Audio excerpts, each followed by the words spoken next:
Kentucky historians. For my discussion for this week, I chose to talk about the importance of women and important key women in Kentucky.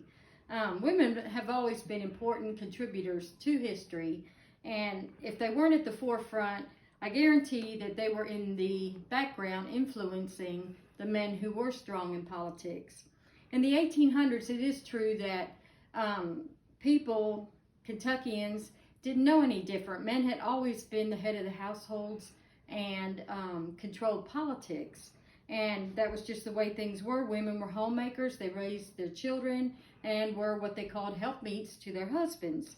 There's many women in Kentucky history that are outstanding.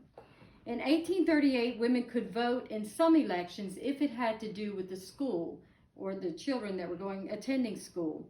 In the 1850s, Kentucky held the first suffrage meeting below the Ohio River. In 1881, the movement was founded as Kentucky Women Suffrage Association. It was the first group to be organized in the South as such. Susan B. Anthony was an important part of the movement, and she did visit and speak in Richmond. She was also the first woman to be on currency. I believe it was the silver dollar, and in 1878, I believe is when that happened.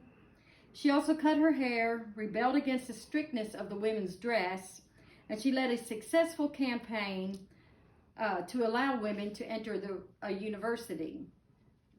The Clay sisters had an interesting background and in the suffrage movement, in their support of it. Their father, Cassius Clay, he was a leader in anti-slavery, and he hated anything to do with women's rights.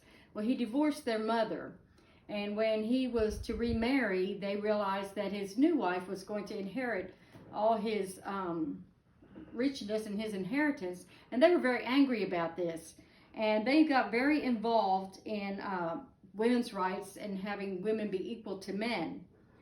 Also, Madeline, nicknamed Madge Breckinridge, was a great-granddaughter of Henry Clay, and she energetically took up the cause also. Dr. Sophonisba Breckinridge was also the first woman lawyer in Kentucky and a professor, and she gave Madge her support. In 1920, for the first time, women voted in Kentucky. Madge got to vote her one and only time because a few weeks later, at the age of 48, she passed away. Why was the movement so slow to form and become reality? People in the 1800s and 1900s, as I said, they knew no different.